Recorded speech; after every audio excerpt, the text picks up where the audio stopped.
श्री शिवाय नमः शुभम हर हर महादेव। आज है जेठ महीने का सोमवार। आज हम सुनेंगे जेठ मास के सोमवार को सुनी जाने वाली जेठ स्नान की कथा के साथ सोमवार व्रत कथा। आइए शुरू करते हैं। प्रेम से बोलिए भगवान विष्णु की जय। हर हर महादेव। एक समय की बात है, सोनक आदि 88,000 ऋषियों ने श्री सूत जी से इस जेठ स्नान के बारे में पूछा। तो सूत जी महाराज ने कहा, ऋषियों, इसके संबंध में आपसे एक प्राचीन कथा कहता हूँ, आप सब ध्यान से सुनिए।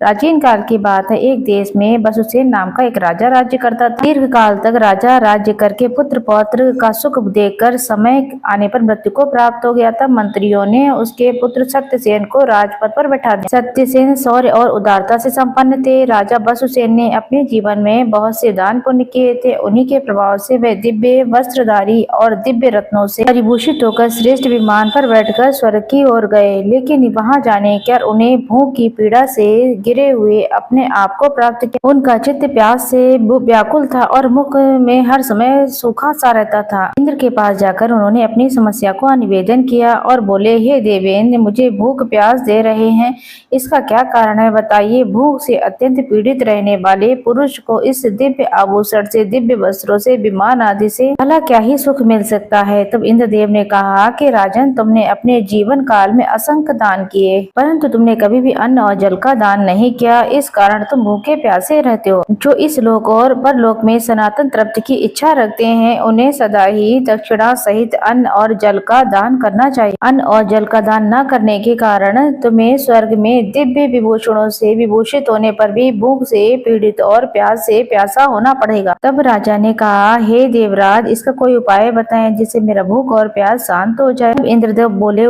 राजन, तुम पुत्र और सदा ब्राह्मणों के लिए अन्न और जल की व्यवस्था करें, तुम्हारी तृप्ति हो सकती है। लेकिन तुम्हारा पुत्र भी तुम्हारे लिए संकल्प करके ब्राह्मणों को अन्न और जल का दान नहीं करता। अभी इंद्र और राजा की ये बात चल ही रही थी, अभी वहां पर नारद जी आ गए। इंद्रदेव ने नारद जी से प्रणाम किया और आदर से पूछा, भगवान बताइए, आप कहाँ जा रहे हैं और किसके स्वरूप में विराजमान। तब नारद जी कहने लगे, हे देवेंद्र, मैं ब्रह्मलोक में जा रहा हूँ और तीर्थ यात्रा की इच्छा से भूतल पर जा रहा हूँ।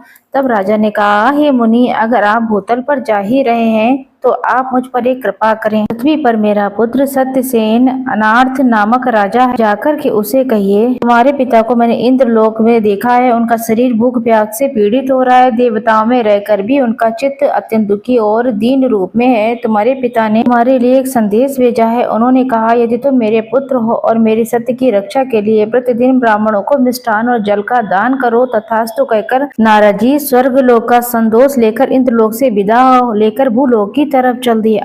अनेकों तीर्थों का भ्रमण करते हुए वे उस देश में पहुंचे जहां पर एक राजा सत्यसेन राज्य किया करते थे। राजा सत्यसेन ने राजा जी को आता हुआ देखा तो उनका पूजन किया। मुनि ने एकांत में आदर पूर्वक उनके पिता का संदेश सुनाया। ये सारी बातें सुनकर सत्यसेन ने विधि पूर्वक नारद जी से कही हुई बातों को सुना और पूजा का संकल्प नियम लिया और उन्हें विदा किया और अपने पिता के नाम से नित्य प्रतिदिन अब वह ब्राह्मणों को भक्ति पूर्वक मिष्ठान भोजन कराते। धर्म संबंधी अन्य समस्त कार्य किए। जेठ का महीना चल रहा था। गर्मी में इस मौसम में विशेष रूप से प्याऊ इत्यादि की व्यवस्था कराई। अन्न और जल के दान में सभी लगे हुए थे। राजा सत्यसेन के राज्य में भयानक अन्न वृष्टि हो गई। इस अन्न वृष्टि में सभी अन्न और खेती पूर्ण रूप से नष्ट हो गई। पृथ्वी पर जल भी नहीं बचा था। सभी लोग भूख प्यास से व्याकुल होने लगे थे। तब भी राजा इंद्रसेन पहले की भांति ब्राह्मणों को अन्नदान कर रहे थे।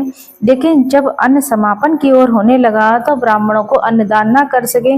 तब उनके पिता ने स्वप्न में उन्हें दर्शन देकर कहा, पुत्र, तुम्हारे रहते हुए स्वर्ग में मैं भूख प्यास से व्याकुल हूँ, तुम अन्न का दान करो, जल का दान करो। यह स्वप्न देखकर राजा को बड़ा ही शोक हुआ। उन्होंने मंत्रियों से सलाह ली। कहने लगे, अन्न की प्राप्ति के लिए भगवान शंकर की आराधना करना चाहता हूँ, आप लोग मेरे राज्य की रक्षा करना। तब उन्होंने भगवान शंकर की आराधना आरंभ की। यम नियम से रहते हुए भली भांति वो आराधना करने लगे। पूरा 1 वर्ष हो जाने पर भगवान शिव उनकी तपस्या से संतुष्ट हुए। और राजा के सामने प्रकट हुए और बोले, हे राजन, मैं तुम्हारी तपस्या से प्रसन्न हूँ, तो मुझसे इच्छा के अनुसार वरदान मांगो। तब राजा ने कहा, हे देवेश्वर, मैं अन्न की प्राप्ति के लिए आपकी आराधना कर रहा हूँ। आप मुझे अन्न प्रदान करें। इस पृथ्वी पर वर्षा हो जिससे अन्न उत्पन्न हो सके, जल भी बहुत अधिक मात्रा में मिल सके। स्वर्ग में रहने वाले मेरे पिता को आपसे प्रसाद से तृप्ति प्राप्त हो। श्री भगवान ने कहा, राजन, जैसा तुमने कहा वैसा ही होगा। पृथ्वी पर शीघ्र ही वर्षा होगी। पृथ्वी पर सभी प्रकार के अन्न हो जाएंगे। इस समय तुम अपने घर पर चले जाओ। तुमने यहाँ पर रहकर मेरी जो प्रतिष्ठा की है, मेरी आराधना की है, जो भी मनुष्य तुम्हारे द्वारा स्थापित किए गए इस लिंग का दर्शन करेगा और मेरी पूजा करेगा, उसे मनवांछित वस्तु तुरंत ही मिल जाएगी। ऐसा कहकर भगवान शिव अंतर ध्यान हो गए। राजा सत्यसेन बड़े हर्ष के साथ अपने राज्य की ओर लौटे, पृथ्वी पर राज्य करने लगे। अब तो राजा के राज्य में जो परेशानी चल रही थी उसका निदान हुआ। इस कलिकाल में जो भक्ति पूर्वक उठकर शिव दर्शन करता है, श्री नारायण की आराधना पूजन करता है, उसके सभी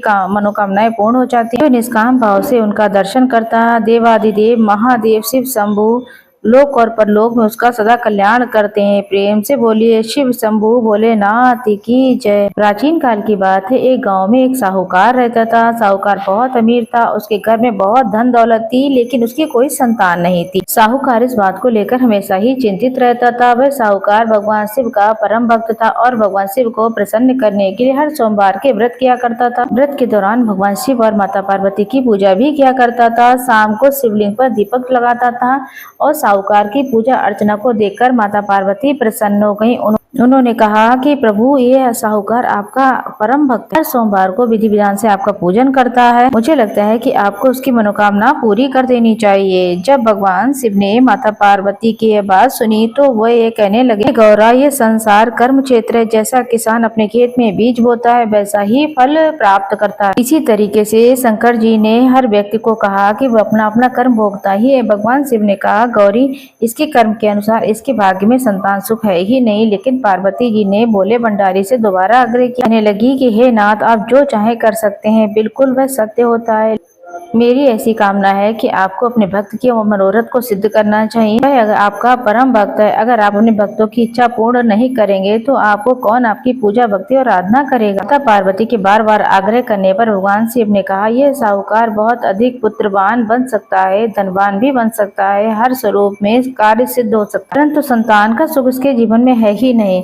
कोई पुत्र इसके नहीं हो सकता, इसलिए सदैव ही चिंतित रहता है। इसके भाग्य में संतान योग लिखा ही नहीं है। तुम्हारे कहने पर मैं इसे पुत्र प्राप्ति का वरदान दे दूं, लेकिन इसका पुत्र जो है 12 वर्ष तक ही जीवित रहेगा। तब भगवान शिव ने रात्रि में साहूकार को स्वप्न में दर्शन दिए और कहा, उसे जल्द ही पुत्र की प्राप्ति होगी, लेकिन उसका पुत्र दीर्घायु नहीं होगा, बल्कि 12 वर्ष की आयु में ही उसकी मृत्यु हो जाएगी। इस बात को सुनकर साहूकार प्रसन्न नहीं हुआ और दुखी रहा, लेकिन फिर भी साहूकार ने अपनी पूजा आराधना व्रत करना नहीं छोड़ा। पहले की तरह वह विधि विधान से पूजा व्रत करता रहा। कुछ साहूकार की पत्नी पूर्ण रूप से गर्भवती हो गई। कुछ समय के बाद उसने एक सुंदर बालक को जन्म दिया। बालक के जन्म से साहूकार के घर में हर्षोल्लास का माहौल हुआ, लेकिन साहूकार ज्यादा खुश नहीं हुआ, क्योंकि उसे पता था उसके बालक का जीवन केवल और केवल 12 वर्ष। लेकिन उसने ये बात किसी को नहीं बताई। जब वह पुत्र जब थोड़ा सा बड़ा हो गया, साहूकार की पत्नी कहने लगी, हमें इसका विवाह कर देना चाहिए, लेकिन साहूकार ने मना कर दिया। उसके मामा को बुलाया, कहा, थोड़ा सा धन देकर कहा कि इसे काशी जी पढ़ने के लिए ले जाओ और साथ ही इसकी शिक्षा का प्रबंध भी पूर्ण करना। काशी जाते समय रास्ते समय यज्ञ करते, ब्राह्मण भोज कराते हुए दोनों मामा भांजे निकल गए। काशी जी जाते समय ब्राह्मण भोज और यज्ञ कराते हुए जा रहे थे, मंत्र जाप से करते थे पूजा पाठ। वो किसी नगर से गुजर ही रहे थे। उस नगर का राजा अपने पुत्री का विवाह एक ऐसे राजकुमार से कर रहा था जो आंख से काना था, यानी कि उसे एक आंख से दिखाई नहीं देता था, और दूल्हे के पिता को इस बात की चिंता हो रही थी। अगर राजा को इस बात का पता लग गया कि दूल्हा काना है तो राजकुमारी के विवाह के लिए वो मना कर देगा। इसलिए जब उसने साहूकार के अति सुंदर पुत्र को देखा तो सोचने लगा कि मैं विवाह के काम, तोरण इत्यादि का जो भी कार्य है वहाँ पर बालक को बैठा दूं, दुल्हन के पक्ष को पता ही नहीं लगेगा। दूल्हे के पिता ने साहूकार के पुत्र को इस काम के लिए राजी कर लिया। तब साहूकार के बेटे ने दूल्हे के कपड़े पहने और घोड़े पे चढ़कर तोरण की रस्म को पूर्ण किया। तोरण के बाद फेरों की बारी आई तो दूल्हे के पिता ने सोचा, क्यों ना फेरों का काम भी इसी से करवा लिया जाए। तो उसने साहूकार के पुत्र से अनुरोध किया कि वह दुल्हन के साथ फेरे ले और जब विवाह संपन्न हो गया तो वह किसी को ना बताए। मामा भी इस बात को राजी हो गया कि वो लोग ये बात किसी को नहीं बताएं। विवाह संपन्न हो जाता है, हंसी खुशी सारे काम निपट जाते हैं। शादी संपन्न होने के बाद मामा भांजे काशी पढ़ने के लिए प्रस्थान कर गए, पर साहूकार के बेटे ने दुल्हन के कपड़े पर लिख दिया कि तुम्हारी शादी मुझसे हुई है और तुम्हारे साथ तुम्हें विदा कराकर ले जाएगा वो एक लड़का, आँख से लड़का काना है और मैं काशी शिक्षा ग्रहण करने जा रहा हूँ। जब राजकुमारी ने अपने कपड़ों में ऐसा लिखा हुआ पढ़ा तब राजकुमारी ने उस राजकुमार के साथ जाने के लिए पूर्ण रूप से मना कर दिया और अपने पिता से कहने लगी, ये मेरा पति नहीं है, मेरा पति तो शिक्षा ग्रहण के लिए काशी गए हुए हैं। जब ये बात सुनी गई तो पूर्ण रूप से दूल्हे के जो पिता थे उन्होंने सच्चाई बता दी।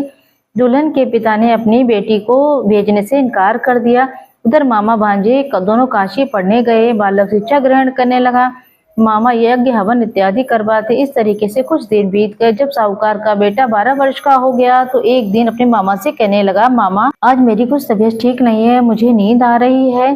तब मामा ने कहा, तुम अंदर जाओ और सो जाओ। साहूकार का बेटा अंदर चला गया और सोने लगा और थोड़ी ही देर में उसकी मृत्यु हो गई। कुछ देर बाद मामा ने अंदर जाकर देखा तो उसका भांजा मृत पड़ा था। वो दुखी हुए, ऐसे में वो यज्ञ रोक नहीं सका। यज्ञ को पूर्ण किया, ब्राह्मणों को भोज कराया। उसके बाद मामा ने अपने भांजे की मृत्यु का रुदन शुरू कर दिया। अब वो ये सोचने लगा, अब कैसे घर जाएगा वो। बड़ी आश्चर्य की बात है, उसी समय शिव और माता पार्वती वहां से गुजर रहे थे। माता पार्वती ने किसी के रोने की आवाज सुनी तो भगवान स्वयंभू से कहने लगी, प्रभु कोई मनुष्य रो रहा है, आप उनके दुखों को दूर कर सकते हैं। अगर आप इनके दुख दूर नहीं करेंगे तो क्या कुछ होगा। तब माता पार्वती और महादेव उसके पास गए तो बालक को देखकर हैरान रह गए। ये तो वही बालक है जो शिव कृपा से साहूकार के घर में पुत्र रूप में प्राप्त हुआ। माता पार्वती कहने लगी, हे प्रभु ये तो वही साहूकार का बेटा है। माता को ये सब देखकर उस बालक पर दया आ गई। भगवान शिव से प्रार्थना करने लगी, प्रभु आप इस बालक को जीवन दान दे दीजिए वरना इसके माता पिता जीते जी मर जाएंगे। तब भगवान शिव ने माँ पार्वती से आग्रह कर उसकी बात मान ली और बालक को जीवन दान दे दिया। साहूकार का पुत्र जीवित हो गया। मामा भांजे दोनों अपने घर की तरफ चले गए। रास्ते में साहूकार का बेटा यानी कि मामा और भांजे उसी नगर से गुजरे जहाँ पर उसका विवाह हुआ था। दुल्हन के पिता ने उस बालक को पहचान लिया। मामा भांजे को लेकर अपने महल में आ गए। दुल्हन के पिता ने एक समारोह किया और अपनी पुत्री को उस साहूकार के बेटे के साथ विदा किया। जब साहूकार का बेटा जब अपने घर पहुंचा तो उसके माता पिता अपने घर की छत पर बैठे हुए थे और सोच रहे थे कि अगर मेरा बेटा जो है ठीक ठाक वापस नहीं आएगा तो हम छत से गिरकर ही अपने प्राण दे देंगे। उसी समय मामा वहां पर आए और कहने लगे, आपका पुत्र जीवित है, विवाह करके अपनी पत्नी के साथ आ रहे हैं।